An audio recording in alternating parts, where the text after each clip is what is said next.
Quisiera preguntarle acerca de este personaje que inicia esta etapa de civilismo, vamos a decir un civilismo tardío, como es el caso de Manuel Pardo y Lavalle, ¿no?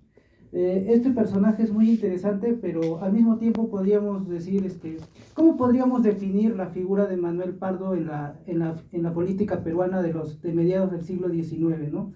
Que fue pues una época de anarquismo, como se dice, ¿no? Una época de anarquía, guerras civiles. ¿Cómo se podría definir y también si tal vez si el civilismo llegaba antes, se hubiera podido dar una mejor administración de este recurso tan importante que tuvo el Perú, ¿no? Porque hay que aceptar de que Pardo llega en un momento en el que lamentablemente los malos manejos, la corrupción, ya había consumido completamente al Estado, ¿no? Porque en sí él, cuando llega al gobierno, tiene proyectos muy interesantes, pero por la falta de recurso ya el Perú estaba completamente en la bancarrota, ¿no? Y también, por supuesto, ¿cómo afectó estas guerras civiles, este caudillismo militar, especie de ceguera de los militares que se creían con el derecho a gobernar el Perú?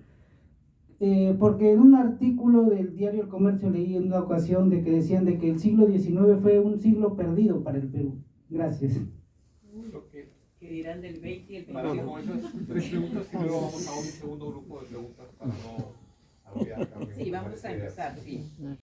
Pero yo creo que es el Manuel Pardo producto de la Ilustración también, ¿no? Es el hijo de Pardo y Aliada, un tipo pues brillante, que tiene 25 años y escribe los estudios sobre la provincia de Jauja, que yo se los recomiendo, hace toda un análisis geopolítico del Perú, cómo pueden entrar, cómo se puede comenzar a entrar a la Amazonía, que se pueden hacer fábricas de ¿cómo se llama?, de loza en las sierras, en Jauja.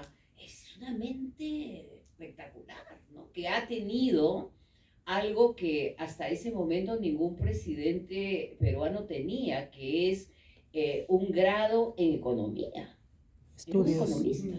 O sea, él estudia en Francia con Michel Chevalier, que España fue discípulo de Saint-Simon.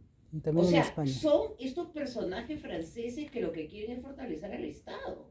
O sea, es un liberalismo, pero que al mismo tiempo está pensando que hay que crear instituciones y que no puedes abrir la economía como muchos piensan porque es riesgoso, ¿no? Entonces, él se forma con Michel Chevalier en París, pero también estudia filosofía en Barcelona. En España. ¿No? Entonces hay una combinación que ahora ya no se ve entre la economía al estilo de Adam Smith, que habían temas morales en la economía, ¿no?, que había que tener en consideración, pero como muy bien lo has dicho, quien me hizo la pregunta, llega tarde.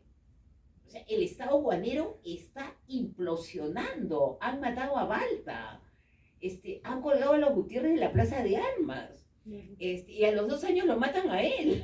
Entonces es la implosión de ese modelo que se ha superpuesto al caudillismo, la guerra civil, el Estado preventario, eso explosiona y después viene la guerra del Pacífico. Buscó diversificar la economía. Pacífico significa el cercenamiento de una posibilidad de mundo guanero que terminó.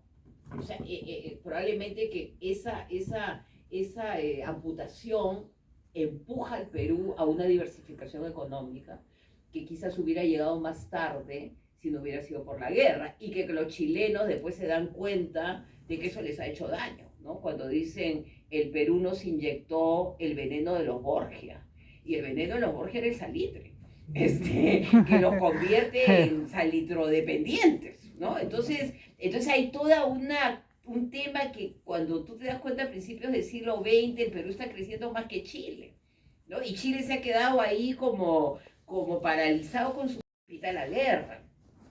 Al firmar el Tratado de Alianza Defensiva sin tener Argentina. Entonces, ¿cómo? Y yo tengo la idea del espejo roto, ¿no? Manuel Pardo es un espejo roto porque es muchas cosas. O sea, es el nieto de un funcionario colonial de altísimo nivel. O sea, que viene de la tradición colonial, pero al mismo tiempo el hombre que quiere modernizar al Perú, que es economista.